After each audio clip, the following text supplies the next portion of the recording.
दोस्तों आज हम बात करेंगे यूट्राइन प्रोलैप्स के बारे में। यूट्राइन प्रोलैप्स जैसा कि आप नाम से समझ सकते हैं, यूट्रस का होने वाला प्रोलैप्स या उनका जो यूट्रस जिसको बोलते हैं बच्चेदानी, वो महिलाओं की बच्चेदानी जब किसी कारण से उनके शरीर से, उनके वजाइना से वो धीरे-धीरे बाहर आना शुरू हो जाती है, इसी कंडीशन को बोलते हैं यूट्राइन प्रोलैप्स। इसके कई कारण हो सकते हैं, स्पेशली अगर हम बात करें तो इसमें बढ़ती हुई एज और एक मेनोपॉज़, ये एक बहुत बड़ा कारण माना जाता है। और उसके साथ-साथ ही जिनमें मल्टीपल डिलीवरीज़ होती है, उन महिलाओं में भी ये बहुत ही कॉमनली देखने को मिलता है। दोस्तों यूट्राइन प्रोलैप्स को समझने से पहले अगर हम बात करें कि आखिर फीमेल रिप्रोडक्टिव सिस्टम क्या होता है, तो इस ताकि आप उसको आसानी से समझ पाएँगे कि यूट्राइन प्रोलैप्स क्या होता है। दोस्तों जो फीमेल रिप्रोडक्टिव सिस्टम होता है उसमें महिलाओं में 2 ओवरीज़ होती है और उसके साथ-साथ ही जो ओवरीज़ होती है, यह ओवरीज़ उनके बच्चेदानी है जिसको बोलते हैं यूट्रस, यूट्रस से जुड़ी हुई होती है। और यह यूट्रस जो होता है, यह यूट्रस बाहर वेजाइना के द्वारा शरीर से बाहर खुलता है। और यूट्रस और जो वेजाइना के बीच के अंदर सर्विक्स होता है, एक नैरो एक पार्ट होता है जिसको बोलते हैं सर्विक्स। इस तरह से महिलाओं में ये फीमेल का या जो महिलाओं का रिप्रोडक्टिव सिस्टम जो होता है वो होता है। अब ये जो यूट्रस होता है, यूट्रस को होल्ड करने के लिए कुछ मसल्स और कुछ लिगामेंट्स होते हैं जो कि यूट्रस को अपनी जगह पे स्थिर रखते हैं। लेकिन जब किसी कारण से, जैसे कि मैंने बताया था, बढ़ती हुई एज, मेनोपॉज़ या जो मल्टीपल डिलीवरीज़ होती है, नॉर्मल डिलीवरीज़ होती है, उसकी वजह से महिलाओं में अक्सर ये जो लिगामेंट्स और जो मसल्स होती है वो धीरे-धीरे वीक हो जाती है और उसकी वजह से यह जो यूट्रस होता है, यह यूट्रस को होल्ड नहीं कर पाते हैं और यूट्रस या जो बच्चेदानी है वो शरीर से धीरे-धीरे बाहर आना शुरू हो जाती है। दोस्तों इस तरह से आप समझ सकते हैं यूट्राइन प्रोलैप्स क्या होता है। दोस्तों मैं डॉक्टर कुलदीप जहांगीर जोधपुर में होम्योपैथी कंसल्टेंट हूँ। एक बार फिर से आपका अपने यूट्यूब में स्वागत करता हूँ और आज हम बात करेंगे स्पेशली यूट्राइन प्रोलैप्स के ऐसे कौन से कारण होते हैं जिसकी वजह से यूट्राइन प्रोलैप्स होता है महिलाओं में। उसके साथ साथ ही हम बात करेंगे ऐसे कौन से सिम्टम है जो कि देखने को मिलेंगे जिसकी सहायता से पहचान सके कि आखिर यूट्राइन प्रोलैप्स तो नहीं हो रहा है या जो बच्चेदानी है वो शरीर से बाहर तो नहीं आ रही है। और उसके साथ साथ ही मैं आपको बताऊंगा इसमें मुख्य मुख्य होम्योपैथी मेडिसिन्स के बारे में जानकारी दूंगा कि ऐसी कौन सी मेडिसिन है, होम्योपैथी की दवाइयां हैं जो इसमें बहुत ही अच्छा काम करती है, बहुत अच्छा वर्क करती है। चलिए अब हम बात करते हैं ऐसे कौन से सिम्टम है जो कि देखने को मिलेंगे जिसकी सहायता से आप पहचान पाएं कि आपको कहीं यूट्राइन प्रोलैप्स तो नहीं हो रहा है या आपकी बच्चेदानी जो है वो शरीर से बाहर तो नहीं आ रही है।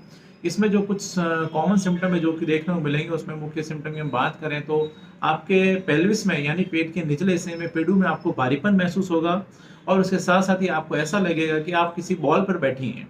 इसके साथ-साथ ही आपको लोअर बैक पेन हो सकता है। उसके अलावा आपको पेट के निचले हिस्से में आपको भारीपन महसूस होगा। उसके साथ-साथ ही आपको ऐसा लगेगा कि शरीर का कुछ हिस्सा जो है वो शरीर से बाहर आ रहा है। आपको वेजाइना में थोड़ा-सा दबाव-सा महसूस होगा। इसके अलावा आपको यूरिन करने में आपको परेशानी आ सकती है। आपको यूरिन आपको बार-बार आ सकता है। इसके अलावा आपको यूरिन में रुकावट महसूस हो सकती है। यूरिन में आपको पेन भी हो सकता है। इस तरह से आपको यूरिन से संबंधित कुछ सिम्पटम हैं जो कि आपको देखने को मिल सकते हैं। इसके साथ-साथ ही आपको चलने-फिरने में परेशानी आ सकती है। आपको यानी आपको अनकंफर्टेबल फ़ील होगा जब आप चलते हैं, फिरती हैं तो। साथ ही साथ आपको ज़्यादा अगर कंडीशन खराब होती है तो आपको वेजाइनल ब्लीडिंग भी हो सकती है और उसके अलावा आपको इंटरकोर्स में आपको सेक्स में पेन या डिस्कम्फर्ट भी हो सकता है। यह इसके कुछ कॉमन सिम्पटम है जो कि देखने को मिलते हैं अगर आप में यूट्राइन प्रोलैप्स की शिकायत है तो। अब हम बात करते हैं कि इसके कौन से कारण होते हैं जिसकी वजह से ये कंडीशन डेवलप होती है। तो इसमें जैसा कि मैंने बताया था, आपके यूट्रस या आपके बच्चेदानी को होल्ड करने के लिए कुछ मसल्स, कुछ लिगामेंट्स होते हैं और जब ये मसल्स और लिगामेंट जब वीक हो जाते हैं तो उसकी वजह से ये जो कंडीशन है वो डेवलप हो जाती है। अब ऐसे कौन से कंडीशन है, ऐसे कौन से कारण होते हैं जिसकी वजह से ये जो मसल्स है जो वीक होती है, तो इसमें जो सबसे पहला और मुख्य कारण होता है वो होता है एजिंग। जैसे-जैसे महिलाओं में एज बढ़ती है, एज के साथ-साथ ही उनमें यह जो शिकायत है वो आना शुरू हो जाती है। क्योंकि उनकी जो एज के साथ-साथ में मसल्स और जो लिगामेंट है वो धीरे-धीरे उनमें वीकनेस आती है, उनमें इतनी स्ट्रेंथ नहीं रह पाती है कि वो यूट्रस को होल्ड कर पाएँ और उसकी वजह से महिलाओं में इस तरह से यूट्राइन प्रोलैप्स की शिकायत आ जाती है। इसके अलावा जो दूसरा बड़ा कारण होता है, जो रिस्क फैक्टर होता है, जो कि इसको रिस्क को बढ़ाता है, वो होता है फैमिली हिस्ट्री। अगर महिलाओं में इस तरह की फैमिली हिस्ट्री है, उनके परिवार में अगर उनकी माताजी को, उनकी सिस्टर को अगर इस तरह की शिकायत है तो हो सकता है कि आपको भी आगे जाकर ये प्रॉब्लम हो। इसके अलावा वेजाइनल डिलीवरी, जो नॉर्मल डिलीवरी होती है, वो भी इसका कारण बन सकता है और डिलीवरी के दौरान उनको अगर पेल्विक फ्लोर में कोई तरह की चोट या कोई तरह की इंजरी लग जाती है, उन मसल्स को इंजरी या लिगामेंट को कोई इंजरी हो जाती है तो उसकी वजह से भी हो सकता है। इसके अलावा मल्टीपल डिलीवरीज भी इसका एक बहुत बड़ा कारण हो सकता है। जब मल्टीपल डिलीवरीज होती है तो उसकी वजह से बहुत ज़्यादा स्ट्रेचिंग होती है और उसकी वजह से इंजरी के चांसेस जो होते हैं वो बढ़ जाते हैं और उसके कारण भी अक्सर जो कंडीशन है वो डेवलप हो जाती है। इसके अलावा अगर आपका वेट बहुत ज़्यादा है, अगर आप ओबेस हैं थोड़ा-सा, अगर आपका शरीर का वज़न ज़्यादा है, तो उसकी वजह से भी ये कंडीशन जो है वो डेवलप हो सकती है। इसके साथ-साथ ही अगर आप ऐसे किसी काम में हैं जहाँ पर आपको वज़न बहुत ज़्यादा उठाना पड़ता है, आपको अगर और आपको जो वज़न ज़्यादा उठाने की वजह से उसके कारण भी ये कंडीशन है वो डेवलप हो सकती है, आपके शरीर का कुछ हिस्सा होता है वो बाहर निकल आता है। इसके साथ-साथ ही अगर आपको बहुत ज़्यादा कब्ज़, बहुत ज़्यादा कॉन्स्टिपेशन रहता है, आपको ज़ोर लगाना पड़ता है, उसके कारण हो सकता है। अगर आपको बहुत लंबे समय से खाँसी चल रही है, तो उस खाँसी के कारण भी आपको ज़ोर लगने की वजह से भी आपका जो यूट्राइन प्रॉब्लम्स आपको हो सकता है। महिलाओं में बच्चेदानी जो होती है, उनकी धीरे-धीरे बाहर आ सकती है। इसके साथ-साथ ही अगर डिलीवरी के समय महिलाओं में बहुत ज़्यादा अगर तकलीफ़ हुई है, अगर उनकी जो डिलीवरी है वो काफ़ी पीड़ादायक रही है और उसके अलावा अगर बच्चे का वज़न अगर थोड़ा ज़्यादा रहा है, उनका सर अगर थोड़ा-सा बड़ा रहा है, तो उसकी वजह से भी यह कंडीशन है वो डेवलप हो सकती है। आगे जाकर उनको यूट्राइन प्रॉब्लम्स की जो शिकायत है वो आ सकती है। इसके साथ-साथ ही मेनोपॉज़ एक बहुत बड़ा कारण होता है।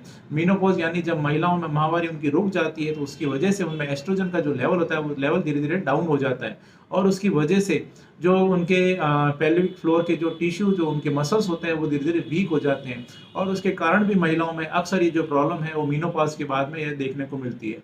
यह कुछ मुख्य कारण होते हैं महिलाओं में यूट्राइन प्रॉब्लम्स के, जिसकी वजह से उनको महिलाओं में जो बच्चेदानी होती है, वो धीरे-धीरे उनके शरीर से बाहर आना शुरू हो जाती है। दोस्तों, आप समझ गए होंगे कि क्या-क्या कारण होता है। अब हम बात करते हैं इसकी ग्रेडिंग की। दोस्तों, इसमें महिलाओं के जो यूट्राइन प्रॉब्लम्स होता है, उसको 4 तरह से उसको ग्रेडिंग किया गया है, 4 तरह से उसकी डिग्री में उसको डिवाइड किया गया है। फर्स्ट डिग्री में क्या होगा कि उनका जो सर्विक्स है, वो सर्विक्स जो होगा उनकी वेजाइना में आ जाएगा, लेकिन वेजाइना की जो ओपनिंग है, वो ओपनिंग तक नहीं आएगा। और जो सेकंड डिग्री होता है, उसके अंदर क्या होगा कि उनका जो सर्विक्स है, सर्विक्स वो पार्ट जो मैंने आपको बताया था कि यूट्रस और वेजाइना के बीच में, यानी जो होता है योनि, जो मार्ग होता है, योनि मार्ग के बीच में जो पार्ट होता है, उसको सर्विक्स बोलते हैं। अब जो सर्विक्स है, अगर वो वेजाइना की जो ओपनिंग तक यानी योनि तक अगर पहुंच जाता है, तो उसको सेकंड डिग्री बोलेंगे। अब जो थर्ड डिग्री होता है, उस थर्ड डिग्री में क्या होगा कि उनका जो सर्विक्स है, सर्विक्स जो क्या होगा, उनकी जो वेजाइना की जो ओपनिंग है, यानी योनि से उनका बाहर निकल आता है, उस कंडीशन को बोलते हैं थर्ड डिग्री। और जो फोर्थ डिग्री होता है, वो कंप्लीट प्रोलैप्स जिसको बोलते हैं, उस कंडीशन में क्या होगा कि उनका जो यूट्रस जो होगा, या यूट्रस जो बच्चेदानी होती है, वो बच्चेदानी आपको जो वेजाइना होती है महिलाओं की वेजाइना से बाहर आ जाती है, उस कंडीशन को बोलते हैं कंप्लीट प्रोलैप्स या फोर्थ डिग्री प्रोलैप्स। इस तरह से इसको ग्रेडिंग किया गया, इसकी डिग्रीज इसको डिवाइड किया गया। यह तो बात हो गई इसकी ग्रेडिंग की। अब हम बात करते हैं इसके ट्रीटमेंट पार्ट की, यानी होम्योपैथी ट्रीटमेंट, होम्योपैथी मेडिसिन की, और उसके साथ साथ इसमें मैनेजमेंट पार्ट की, आप इसको किस तरह से आप मैनेज करें या अपने लाइफ स्टाइल में क्या बदलाव करें, तो आपको इसमें इस तरह की जो यूट्राइन प्रॉब्लम्स हो गया, उससे आपको रिकवरी में आपको काफ़ी हेल्प मिल सके। इसमें सबसे पहले जो है आपको ध्यान रखना है, वो होता है आपको अपने वज़न को नियंत्रित करें। आप अगर बहुत ज़्यादा ओबेस हैं या बहुत ज़्यादा आपका वज़न ज़्यादा है, तो उसको कंट्रोल करें, उसको कम करने की कोशिश करें। फिजिकल एक्टिविटी करें आप थोड़ा-सा, और उसके साथ-साथ एक्सरसाइज़ करें। साथ ही साथ आपको अगर ऐसा कुछ काम है, आपको वज़न उठाना पड़ता है, उसको आप अवॉइड करें। अगर आपको लंबे समय से खाँसी चल रही है, तो अपने खाँसी का आप तुरंत इलाज कराएँ और उसके साथ-साथ कब्ज़ नहीं होने दें, कॉन्स्टिपेशन नहीं होने दें। और उस तरह से दोस्तों, इसके साथ-साथ एक और जो बहुत ही इम्पोर्टेंट है, वो होता है कीगल एक्सरसाइज़। आप कीगल एक्सरसाइज़ आप करती हैं, तो कीगल एक्सरसाइज़ आपको पेल्विक फ्लोर की जो मसल्स होती है, उसको स्ट्रेंथ देने में, उसको मजबूती देने में काफ़ी हेल्प करती है और इस तरह से आपकी यूट्राइन प्रॉब्लम्स को ठीक करने में काफ़ी मददगार साबित हो सकती है कीगल एक्सरसाइज़। कीगल एक्सरसाइज़ के लिए मैंने अलग से वीडियो बना रखा है, आप चाहें तो जाकर देख सकती हैं। चलिए, अब हम बात करते हैं इसमें काम में आने वाली कुछ मुख्य होम्योपैथी मेडिसिन्स की। दोस्तों, इसमें जब सबसे पहली जो मेडिसिन की अगर हम बात करें, तो वो होती है लैकेसिस 200। लैकेसिस 200 जो मेनोपॉज़ के दौरान जो उनमें इस तरह की दिक्कत आना शुरू हो जाती है, उनको प्रॉलेप्स की शिकायत हो जाती है उनको मेनोपॉज़ के बाद में, तो वहाँ पर लैकेसिस 200 बहुत अच्छा काम करती है। लैकेसिस 200 को लेने का तरीका होता है 3 बूंद डायरेक्ट टंग पर वीक में केवल 1 बार, यानी 7 दिन में केवल 1 बार 3 बूंद डायरेक्ट जीभ पर आप लें लैकेसिस 200 की। उसके बाद वापस इसको नेक्स्ट आपको अगले 7 दिन बाद इसको आपको रिपीट करें। मेनोपॉज़ के कारण होने वाली जो प्रॉब्लम होती है, उसमें आपको लैकेसिस 200 बहुत मदद करती है। इसके बाद में जो अगली मेडिसिन है, वो होती है सीपिया 200। सीपिया 200 भी आपको महिलाओं में जो प्रोलैप्स हो जाता है, यूट्राइन प्रोलैप्स की जो शिकायत होती है, उसकी एक खास दवाई, उसकी एक स्पेसिफिक दवा है। ऐसी कंडीशन जिसमें कि महिलाओं को लगता है कि उनका शरीर से उनका जो इंटरनल ऑर्गन है वो बाहर निकल आएंगे, इस तरह से वो क्रॉस लेग करके बैठती है और इस तरह से उनको लगता है कि वो थोड़ा सा कंफर्टेबल फील करती हैं। ऐसी कंडीशन में उनको सीपीआर 200 बहुत अच्छा काम करती है। सीपीआर 200 को लेने का तरीका होता है 3 बूंद डायरेक्ट जीभ पर दिन में केवल 1 बार। नेक्स्ट जो मेडिसिन है वो है लीलियम टिक। लीलियम टिक 30 इसमें बहुत अच्छा काम करती है और इसको भी लेने का तरीका होता है 3-3 बूंद डायरेक्ट जीभ पर दिन में 3 बार। लिलियम टिक में उनको लगेगा कि उनको बार-बार जो है उनको यूरिन की डिज़ायर हो रही है और उसके साथ-साथ उनको लगेगा कि उनका जो यूट्रस जो है बच्चेदानी पूरी शरीर से बाहर निकल आई। ऐसी कंडीशन में लिलियम टिक बहुत अच्छा काम करती है। लिलियम टिक को जैसे मैंने बताया 30 को 3-3 बूंद डायरेक्ट जीभ पर दिन में 3 बार लेना होता है। नेक्स्ट मेडिसिन है स्टेनम मैट। स्टेनम मैट 30 भी इस तरह की जो प्रोलेप्स होता है उसके लिए बहुत ही हेल्पफुल होती है। स्टेनम मैट में आपको देखने को मिलेगा कि उनको यूट्राइन प्रॉब्लम की जो शिकायत है वो लेबर के बाद हुई है, यानी उनको डिलीवरी के बाद में ये प्रॉब्लम है वो शुरू हुई है। ऐसी कंडीशन में स्टेनम मैट बहुत अच्छा काम करती है और उसके साथ-साथ ही यह जो आपके लिगामेंट्स होते हैं, जो पेल्विक फ्लोर की मसल्स होती है, उसको स्ट्रेंथ देने में काफ़ी हेल्पफुल होती है। इस तरह से आपको स्टेनम मैट जो होता है वो काफ़ी मददगार होती है यूट्राइन प्रॉब्लम्स में। इसको भी लेने का तरीका होता है स्टेनम मैट 30 दिन में 3 बार 3-3 बूंद डायरेक्ट जीभ पर। ये इसकी कुछ मुख्य दवाइयाँ हैं, कुछ खास-खास होम्योपैथी मेडिसिन्स हैं जो कि यूट्राइन प्रॉलेप्स में काफ़ी मददगार साबित होती है, काफ़ी हेल्पफुल होती है। इसके अलावा और भी बहुत सारी मेडिसिन्स होती है, तो इस तरह से यूट्राइन प्रॉलेप्स जो होता रहता है, बच्चेदानी जो शरीर से बाहर निकल आती है, उसको ठीक करने में काफ़ी हेल्प करती है, काफ़ी मददगार होती है। इसलिए आप कोई भी मेडिसिन लेती हैं, तो हमेशा अपने होम्योपैथी डॉक्टर की सलाह अनुसार लें, तो बेहतर रहेगा। सेल्फ मेडिकेशन ना करें। मैं उम्मीद करता हूँ, आज मैंने आपके सामने जो भी जानकारी शेयर की, आपको ये पसंद आई और आपके लिए फ़ायदेमंद साबित होगी।